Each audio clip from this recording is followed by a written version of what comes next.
Hey,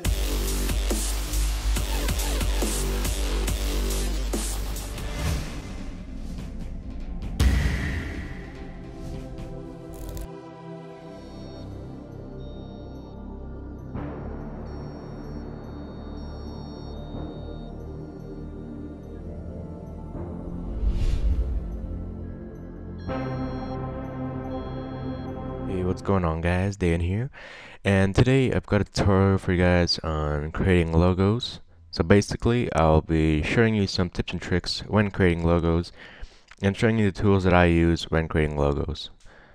So right now I have this text open. I believe it's called 7th Service Extra Bold. I'd really recommend it when creating logos.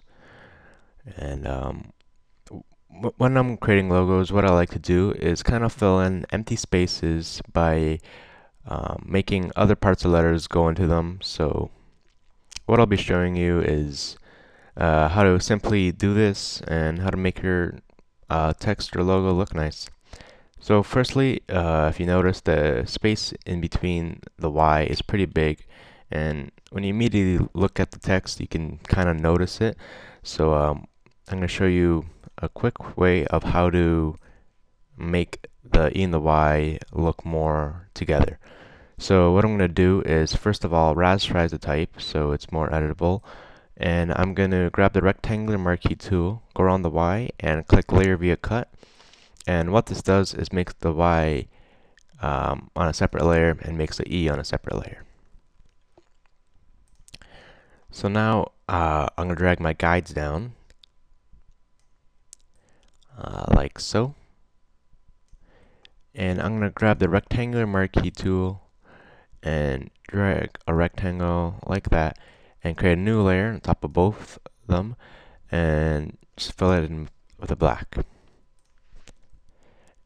And I made it a bit too big, so I'm just going to quickly delete this top part like so. So now we have those two parts connected, but as you can see, it's really hard to tell that that's a Y. So what I'm going to do is Control and click on the Y layer, and this makes selection on the Y, and I'm going to click Select, Modify, and Expand. And I'm going to expand by 3 or 5 pixels. I'm going to choose 3 for now. And what this does is just expands the selection by 3 pixels, or however many you choose it for.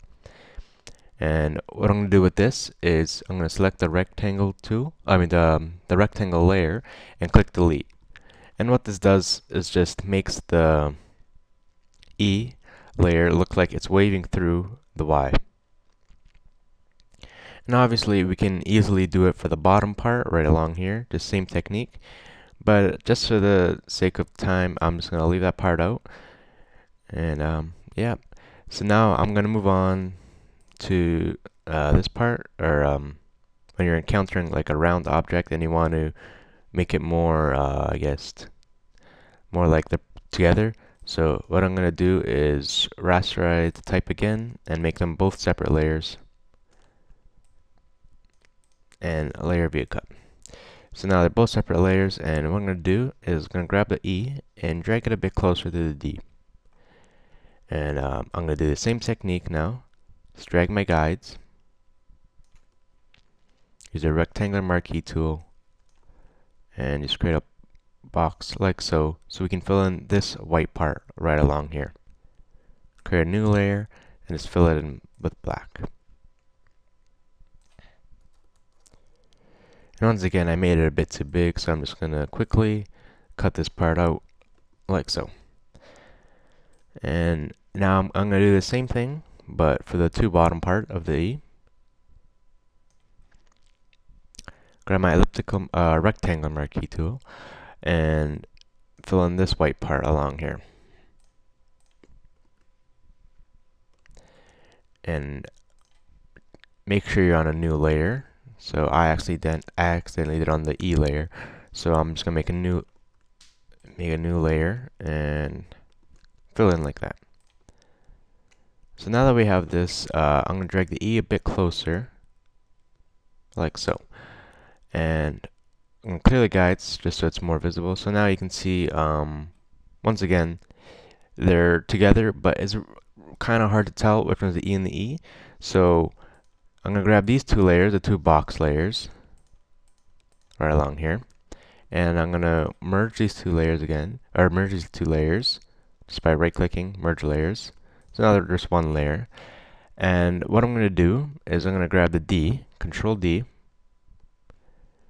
or Control and click on the D, sorry, and select, modify, and expand. And once again, it's going to expand by 3 pixels, and I'm going to click delete on the rectangles and on the E layer. So you have something like that. And as you can see, you get a pretty accurate shape cutting into the E. So instead of pen tooling around the D and making a selection, you can just easily control click and just go up on the select tab.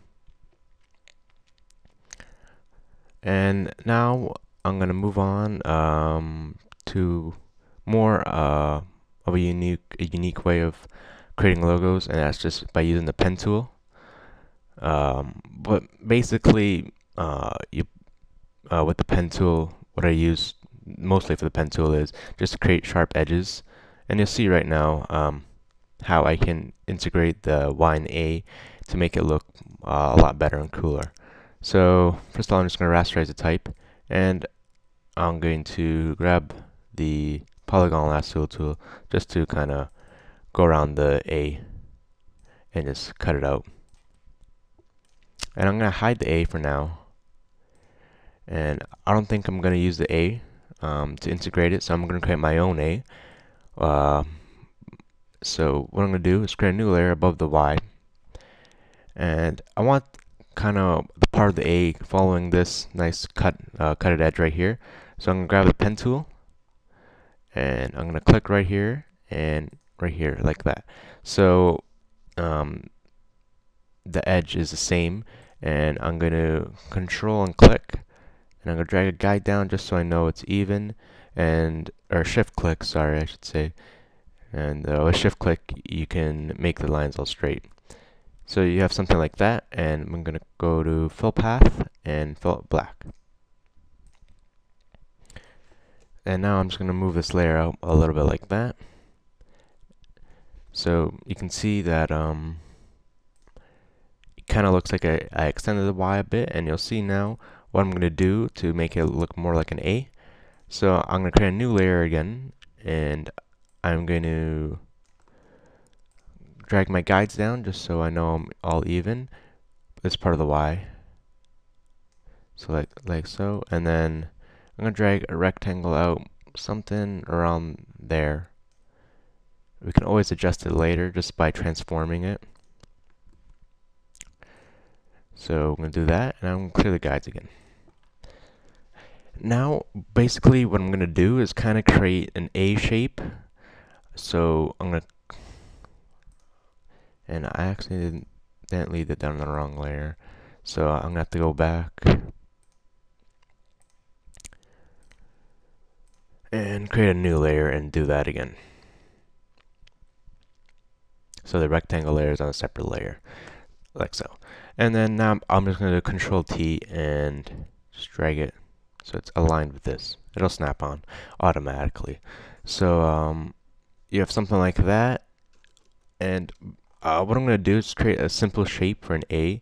And as we kind of all know, an A is kind of like straight and down. So I'm just going to duplicate this rectangle layer right here. Just simply clicking Control J, and I'm going to rotate it by doing Control T, just rotating it like so, like that. And I'm going to kind of create a similar, or kind of like an A shape. And as you can see, I'm just cut this part out 1 sec. And yeah, so I kind of created an A shape, and you can kind of tell that's an A, but at first glance you can't really see it. So what I'm going to do is merge these two layers, the two rectangle layers. I'm going to merge them together, and I'm going to go to Edit, Transform, and go to Perspective, I'm gonna drag the A layer, something like that. Click OK. And right now, and then as you can see now, we have more of an A like that. Or at least it's a half A, but obviously, you know, you want your logos to look a bit more abstract. At least I like it like that. So that's how you can kind of use the pen tool or not the pen tool, just use rectangles and just create a cool shape like that. And just want to check the time. Okay, so I think that's about it. So I hope you learned a little bit from this tutorial. Um, I try to explain it as much as I can. I mean, this took me a couple tries, so I did kind of plan this out. And yeah, I hope you guys enjoy it. I hope you guys learned something. And for now, I'll see you guys later.